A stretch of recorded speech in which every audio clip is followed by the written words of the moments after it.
as a bloom shoots up. Olá, tudo bem? Hoje nós vamos estudar mais um capítulo, o governo geral. Com a descentralização administrativa da colônia, né, causada por várias falhas no sistema de capitanias hereditárias, como nós vimos anteriormente, só as capitanias de Pernambuco e São Vicente que prosperaram. Eram 15 capitanias, só duas que prosperaram, cresceram, desenvolveram. Alguma coisa estava errado, né? Então, por conta da autonomia de cada donatário, né, que tinha em administrar suas terras, preocupando-se apenas com as suas necessidades, né, e esquecendo do desenvolvimento das capitanias, né, não tendo um retorno para o Brasil colônia em sua totalidade. Então, Portugal acabou não tendo um retorno, né, esperado no povoamento, na ocupação e no desenvolvimento econômico da colônia. Então, dessa forma, o governo português, a coroa portuguesa, passou a querer uma representação direto do rei, através de um título, o governador-geral. Né? Esse governador-geral iria centralizar o governo em toda a colônia e um representante do rei. Bom, por algum tempo ainda existiram assim as capitanias hereditárias, né, para estimular cada vez mais a ocupação do território. O governo geral, né, ele foi instituído por um regimento que detalhava totalmente as funções do governador geral, que a partir de 1720 recebeu o título de vice-rei. E era uma pessoa assim escolhida pelo próprio rei para representá-lo. Então, esse sistema, né, de governador-geral permaneceu durante quase todo o período em que o Brasil foi colônia de Portugal, até a chegada da família real em 1808. Mas esse já é um assunto que nós vamos ver mais para frente. Bom, e os primeiros governadores gerais foram, assim, decisivos, né, para a organização da colônia. O primeiro mesmo foi Tomé de Souza. Seu governo durou de 1549 até 1553. Depois veio Duarte da Costa e, a seguir, Mendes Sá. Bom, esses governos, eles tinham como objetivos específicos, né, enfrentar invasões estrangeiras, fundar vilas, né, para garantir a posse do território para Portugal, controlar os indígenas. Bom, e tudo isso era função, né, do governador geral. Pelos indígenas, eles tinham até que buscar algumas alianças, né, com os indígenas, através da catequese, tudo isso era importante.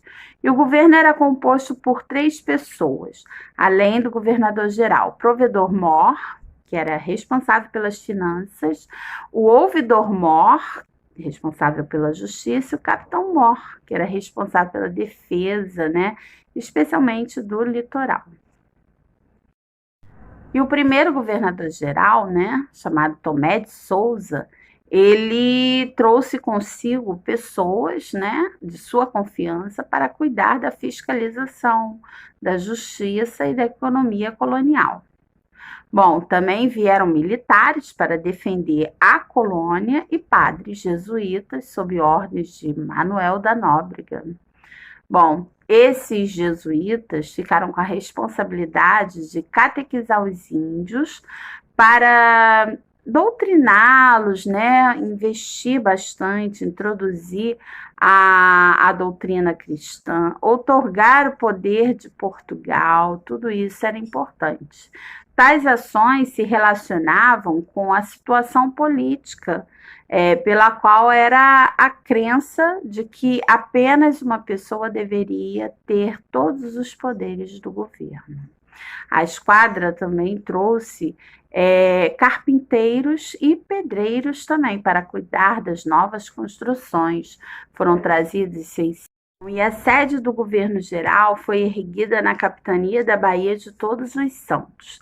A nova cidade foi chamada de Salvador, tornando-se a primeira capital do Brasil em 1549. Como se tratou do primeiro governo geral, muitas ações foram realizadas. Instalação das câmaras municipais, né, formados por homens bons, que eram os donos das terras, integrantes das milícias e do clero. Construção de engenhos, entre outras coisas. Embora a maior parte dos donatários das capitanias não tenham né, se oposto ao governo de Tomé de Souza, alguns não aceitavam a sua autoridade, especialmente quem estava conseguindo desenvolver sua capitania, como era o caso de Duarte Coelho em Pernambuco. Os governos gerais que se seguiram mantiveram e expandiram suas ações para atingir os objetivos dessa forma de governo. Intensificaram a defesa, exploraram a terra e enfrentaram muitos conflitos com indígenas que lutaram pelas terras que estavam sendo tomadas.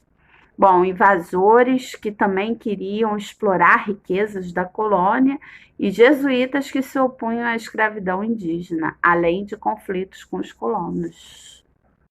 Já o segundo governador-geral, Duarte da Costa, que durou de 1553 a 1558, houve assim uma expansão do trabalho de catequização dos indígenas, que chegaram até a fundar o Colégio de São Paulo, cuja vila formada em seu entorno deu origem à atual cidade de São Paulo.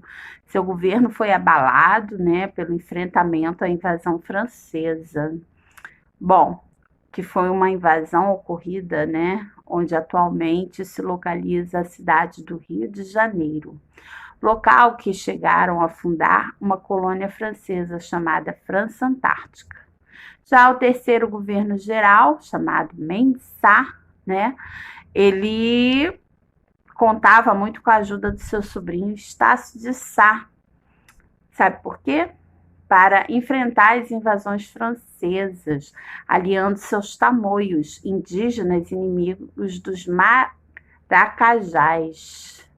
Pois é, chegou a fundar a cidade do Rio de Janeiro em 1565. No entanto, também foi no governo de Mendes Sá que muitos povos indígenas foram exterminados com o apoio de indígenas aliados, devido à reação contra a ocupação portuguesa de suas terras. O saldo desses governos foi a consolidação da dominação portuguesa, o aumento dos adeptos à religião católica, a contenção de revoltas dos colonos e o extermínio de diversos povos indígenas, o desenvolvimento da agricultura e também o estímulo ao tráfico